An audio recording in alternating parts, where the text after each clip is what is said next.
Hello, everybody. It is great to be here one more time today. And my name is Gary Fowler, and I'm the CEO, President, and founder of GSD Get You Done Venture Studios, a premier AI and quantum venture studio located in the heart of Silicon Valley. I'm a 17-time serial entrepreneur with several unicorns under the belt. I was on the original management team at Click Software, which was sold to Salesforce for $1.35 billion, and also Eva.ai. Love artificial intelligence and quantum computing. And as you know out there, generative AI, GPT-3 and above, it's really exciting stuff. And with that, I have an incredible guest today. I'd like to introduce Jacques Fu. Jacques is a serial entrepreneur. He built a unicorn, a billion-dollar company. He's the author of Time Hacks. He's a tech entrepreneur, an angel investor, keynote speaker, and he's located next to Disney World. So this is an incredible opportunity. So with that, I'd like to bring him on board. How you doing today? I'm doing fantastic. Even better that I get to speak to you on this podcast. So Well, this is going to be great. It's good to see you. So how in the world do you go from Suncoast, where you got your international baccalaureate degree, to coming down to Orlando? Did you wake up one day and say, this is the place I'm going to keep my company, or I'm going to relocate my company? What was that like? I came to Orlando for college, and didn't quite complete that journey. I'm kind of the tech dropout story, right? So I kind of got a certain amount of ways, and the business world was calling me, and so I went to build startups from there. So that's just kind of how I got to Orlando. And what made you decide to come to Orlando in the first place? Why did you say University of Central Florida? Because of the weather, or what made you decide to come there? Well, they had an honors college. My girlfriend at the time is now my wife, Yvonne. We both got into that program. So we're like, you know what, let's do this. Let's stay together. You know how they say long distance relationships can kind of be challenging. So I wanted to take that opportunity to keep that relationship alive. We have 3 kids now, so it was great value for me, and she's been a huge supporter on my journey. So I don't think I would be there today, be where I am today without her. But yeah, that was the reason. It was really my wife, and Orlando seemed lovely. Honors college sounded really nice. So yeah, that was my reasoning for coming here. And I also love the diversity and the culture. Obviously, you mentioned Disney. That's a huge part of the culture around here. But there's also a downtown area that a lot of people don't know about. A very diverse community. So yeah, I've just discovered more and more about Orlando that I love as I live here longer. Now, do you go to Disney a lot? Do you have an annual membership? I used to. I did. They keep taking away benefits. They used to have this thing called Fast Pass. I remember that. I remember you could jump to the head of the line. I don't know what it's called now. It's like Genie something. I don't know. You got to pay for like each time you use it, something crazy. So they are, really making it a premium product, and not that I mind. I mean, I can afford it, but also, a lot of people can't. So it's just very, very interesting the direction they've taken that. No, that's great. And so you go to Banyan Land Title Corporation, Meridian. What were you thinking about? You were director of IT at Banyan. So yeah, how did that, so you look at your journey, how did you decide to start your company? When did you do it at Banyan or Meridian? When did the idea come to mind?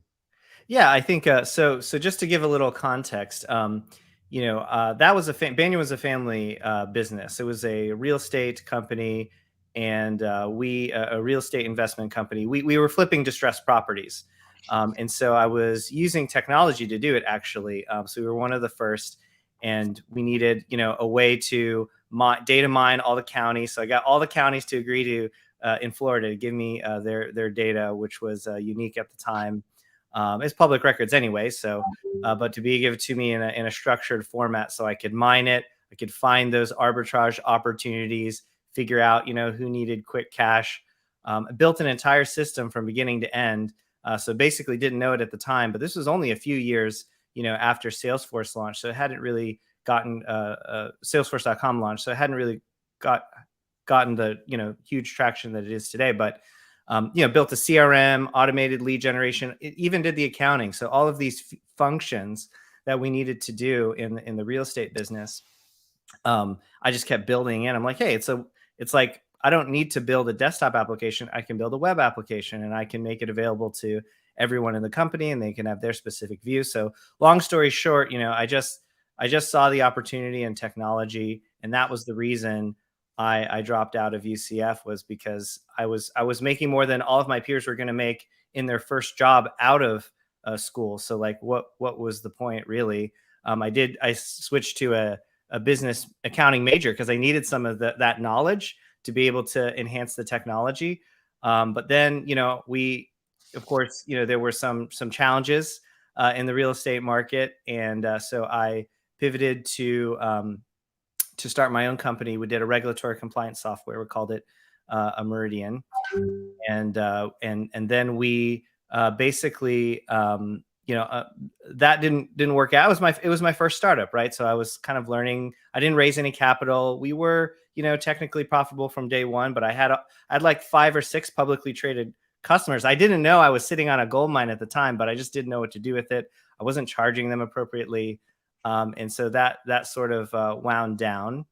And then years later, I kept I was involved in the startup community. I had another e-prescribing healthcare company startup that went well, but is really looking to start from the ground floor. I'm a builder, so I like to start from ground zero. And so I joined our local tech accelerator called Starter Studio.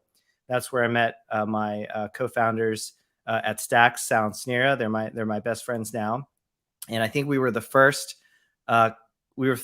teams in a cohort to ever merge. So we were we merged in the middle of a cohort, and I think the first ever since. And then we made a lot of firsts. First unicorn in Orlando down the road. So. No, that's great. So you did Meridian. You were the CTO and co-founder, created and managed the development of Sarbanes-Oxley compliance, and then you went into Metaventi. You were a consultant there, online banking. How was that?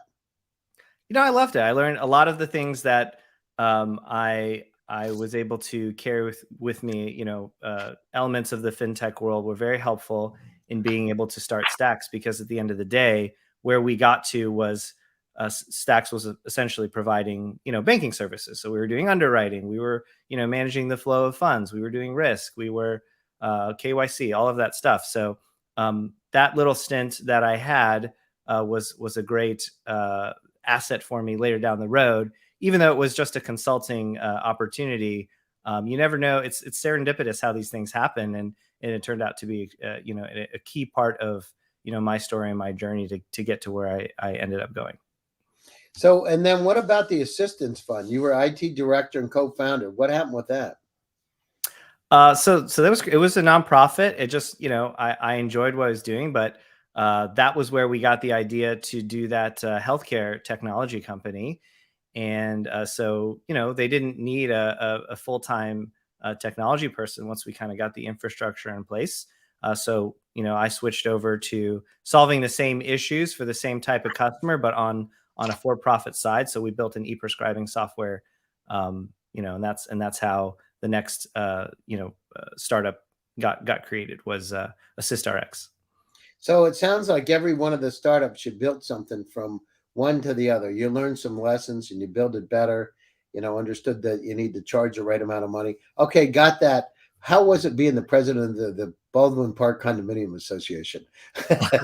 That was fun. I mean, not exactly relevant to the startup world, but I will say, here again, there's always these little lessons, and I was really involved in our board meetings, right? Like preparing for them, creating, kind of running, doing the minutes, that sort of thing. So just kind of understanding that motion, the purpose of the board, why you sort of need that governance in place, especially as you're starting to talk about a lot of capital, a lot of employees, and a lot of legal risks, macro risks, things like that. It's really good to have that board structure in place. So yeah, I mean, even serving on a condominium association has lessons. I did it. The reason I've asked, because I did it too.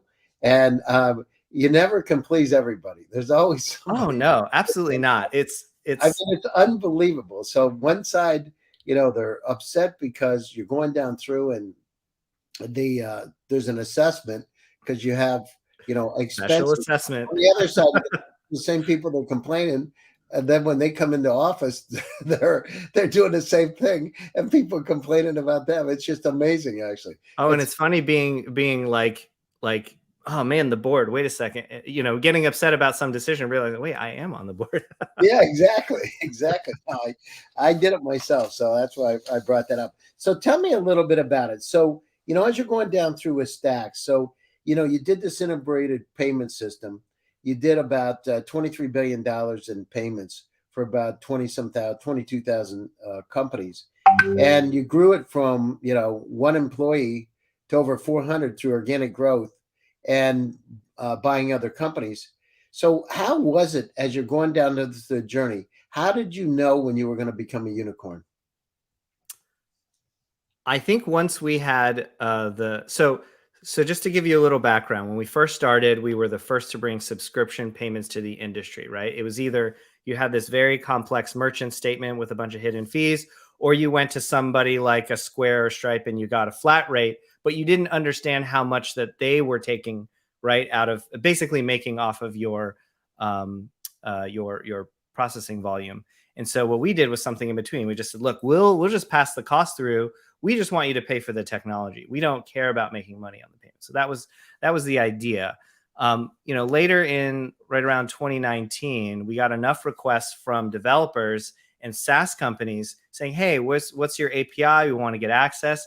And enough of them kept asking. We noticed like a lot of these ISVs, they were boarding many, many customers a month. And we're like, hey, we should probably make that a little bit more of a formal thing. And a lot of them were coming to us from Stripe and other competitors. So we kind of took that same model of let's make this process transparent. Let's give them a better cut. Let's take every ISV SaaS company out there and double their valuation by making payments a core part of their strategy. And so it took us about a year to sort of dial that in. But in 2020, we had an investor come in and Greater Sum Ventures, and they took a majority position because we had developed our thesis to the point, like we had unit economics when we were selling one-to-one to companies very easily. It's a little bit more complex when you develop these channel relationships and you have to sort of figure out how to do the splits right and that go-to-market motion. And the marketing there obviously is very different. But once we got that dialed in, we knew like, hey, we just raised some capital. We have the unit economics were there, right, for you to see on paper. All you had to do was, fill it with leads at the top that would cost this much, and out the revenue would come in. So we proved that. 2 years later, we had 3x the revenue, went unicorn, and the rest is history. So, and you raised $300 million in capital, correct? Yeah, in total. And now, how was it raising that money? So tell us about what the journey was like. So the first round, what was that like when you raised your first round of funding? It was like pulling teeth, that first round of funding. I don't think anyone understood our business. We were bringing something that was new to it was like an established industry, but like a different twist. And our startup community here in Orlando was very nascent. I mean, we were the first unicorn, not just at that time. Like, so we went unicorn in 2022. There had not been a unicorn, privately. There were other large companies in Orlando, of course, but not a homegrown unicorn. So, everyone around here invested in real estate.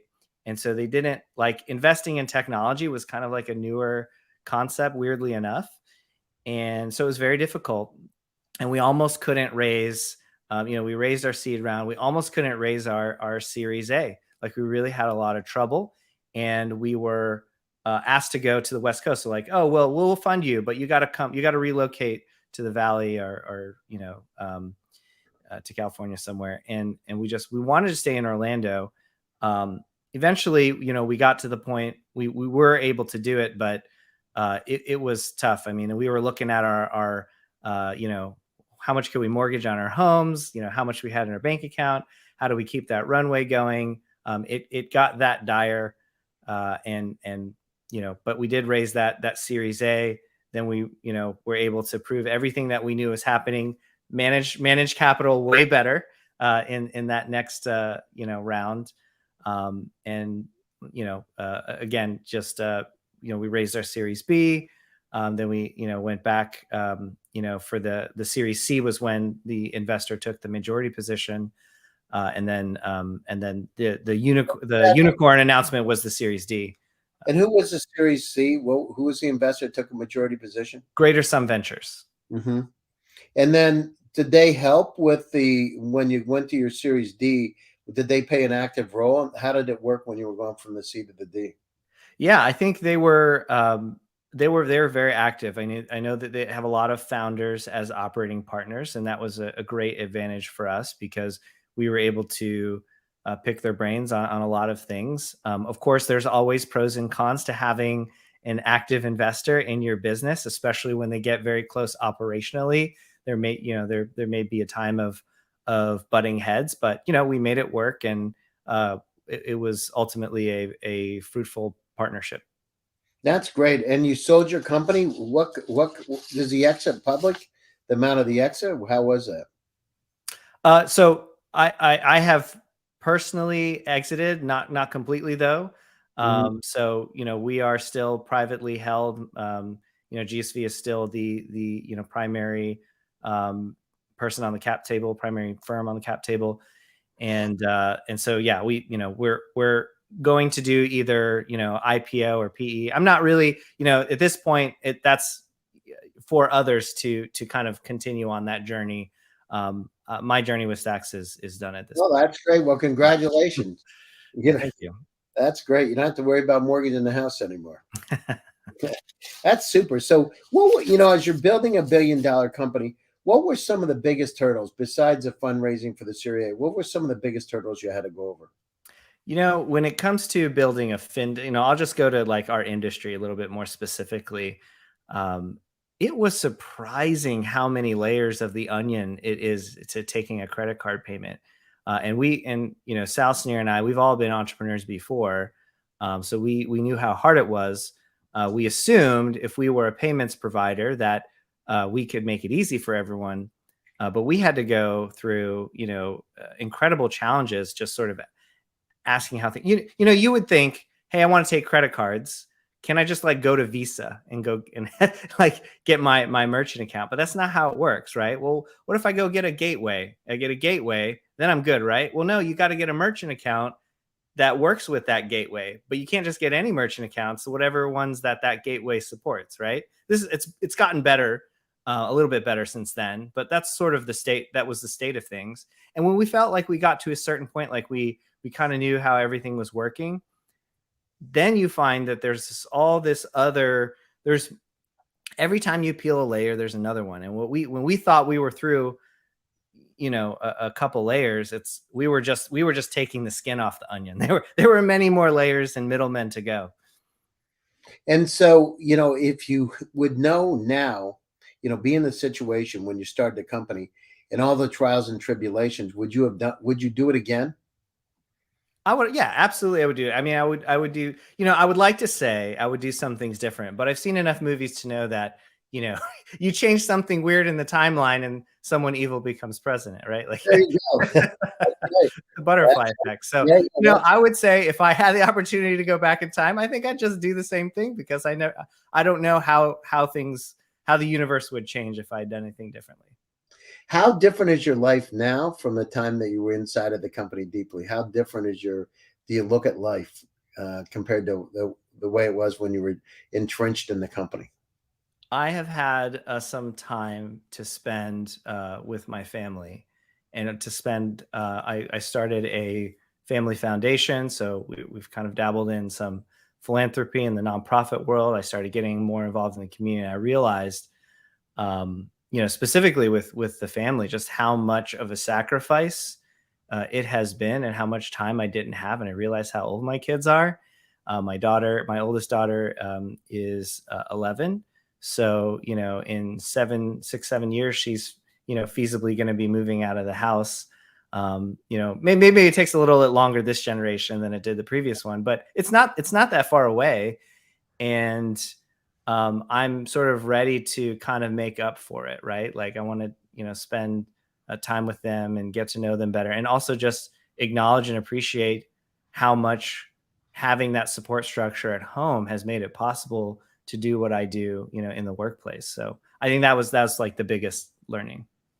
Yeah, that's interesting. So, you're right. When you dive into it and you're so deep and you come up for air, you finally understand what's around you, right? You look around and there's so many beautiful things. And by the way, your kids grow very quickly, Yeah. and soon they're going to be. I remember hearing a Cat Stevens song many, many, many years ago. The Cat's in the Cradle and the Silver Moon. When you coming home, Dad? I don't know when. We'll get together then. And so it's so great that you have time to spend with your kids. So what do you do? I mean, when you're home, so how different is your life now with your kids compared to before? Well, I take my son. He's gotten into soccer, so now Mm. I take him to soccer practice. We got season tickets to our Orlando City Soccer. So we've been going to the games. I've been more involved in, instead of just saying, okay, do your project on your own. It's like, how can I help? Can I help you brainstorm a better way to approach this project? Do you want us, I was talking to my daughter, and we're like, it's almost like the modern day lemonade stand. I was like, what do you want to make some money? Like, would you seem to be into music. What if we did some AI generated music and you made your own music label? Like, is that something that you would be interested in? And I don't know. I just a lot of just Fun. getting really involved. Yeah. Well, that's great. Well, you're a great dad putting that stuff together. That's fantastic. It's just a modern lemonade stand, right? It's Yeah, just, yeah, yeah. On steroids. No, that's fantastic. And so, what's the future hope for you? So you're going down through. You started your next company. Tell us a little bit about that. yeah, I'm super excited. I actually yesterday, before coming on the show today, I made a decision of what I want to do. I have that vision, at least for the next 1 to 2 years, and I made the decision to start that journey all over again, maybe with a little bit more balance this time, if that's possible. But yeah, I'm going to build a platform for creators and educators. It's going to be a community software with an LMS component to it, and allow these creators to really build their platforms, and drive their messaging, and really contribute to the culture of the world. So I'm super excited about that. Once I get I've even got some LOIs out for some assets I need to acquire to kind of accelerate things. And heck, maybe I'll apply for GSD Venture Studios. There See if you you'll let me in. go. Absolutely. I have a company you might want to take a look at. It's called the Safe Steps. By the way, they work with Indigenous people, and it's basically training to get on through for kids and their parents to bridge the digital divide. And it's a very interesting and compelling story. It touched my heart because I like to work with the underserved, and Yes. at the same time, it's now an app with an API with ChatGPT inside of it, and it's doing incredible things. So if you want, I can introduce you to them. Maybe there's I would love to. Yeah. so no, it's great having you on the show today. So we're coming close to the top of the hour. So advice that you would give startups that are out there, because we're dealing with startups all over the world. And what advice would you give, for them today in the current investment environment and the way the world is? But what kind of advice would you give them in terms of hanging in there? Yeah, I would say one is, don't do the stealth startup thing. I really dislike that. Like, if someone can replicate your idea just by hearing about it, you probably don't really have anything, right? Like, it's just an idea. It's all about execution. Um, and on kind of the flip side of that is making sure you're always talking to people. I mean, talking to your customers, not just sort of sitting on the side, building the product without, truly. It's good to have a vision, but you really need to hear from the customer what their problems are. And you need to take a step further. I would say every engineer should be part of the support team, and taking tickets. Salespeople, everyone should just be in that queue and hearing what the customers are saying. And for the product team, they need to talk to customers that aren't signing up. They need to document those closed loss reasons, and like, what is the value that either you weren't able to articulate, or you weren't able to provide in your product. I feel like those things are almost always missed anytime I'm talking to an early stage startup. So when you're in your startup, and there's ups and downs and ins and outs, right? When it's dark, how do you keep the light in the spirit? What do you do? You know what? I think the key is really you shouldn't be in it to make money, because the odds are against you. Let's be honest.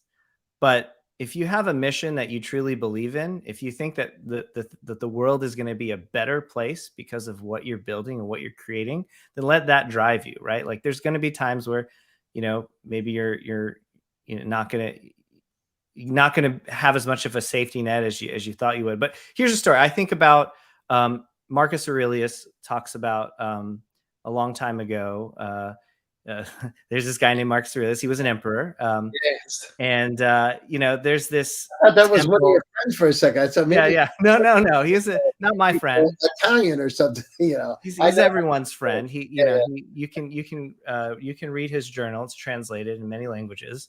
Mhm. But he talks about this temple that they have. It's where they revere all the emperors, right? It's for them. It's like their cult.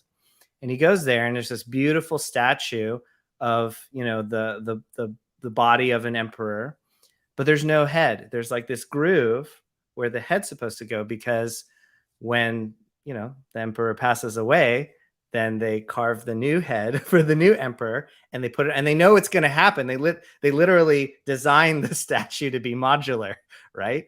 Mhm. And this is an emperor is someone who's like they're on top of the world, right? Like how can you get higher than that? The head to be modular. I love that. And yet the head's going to be replaced someday, Yeah. right? So you just need to be doing what you love, and that's going to get you through the hard times. Yeah, no, that's great. That's great advice. And if people want to reach out to you, what's the best way to get a hold of you?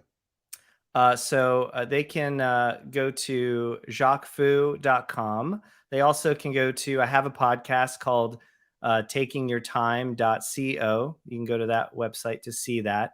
A couple, episodes I would recommend. There's Laura Gallagher talks about the Challenger disaster, where she was working with NASA trying to figure out like the root cause of where things broke down and what caused that disaster. I'll have another one that's good is with Ken LaRoe. He's the founder of Climate First Bank. So he talks about eco entrepreneurship, like how you can have a social impact with entrepreneurship. So those are ways, and maybe we'll have the esteemed Gary Fowler on the show someday as well. Oh, I'm ready. Just let me know. We're happy to coordinate it. I really appreciate you taking your time out of your busy schedule. Congratulations on the incredible successes that you've had, and take care of those wonderful children. They are the reason that we're around, right? Having those Absolutely. beautiful. So 100%. appreciate it. And to all my audience out there, thank you for joining one more time. GSD Presents Silicon Valley AI and Tech. And my name is Gary Fowler, and I'm your host. Stay happy, stay safe, and stay healthy. And I'll be back to you again next Tuesday for another exciting edition. Take care, everybody. Bye-bye. Thanks, Jacques.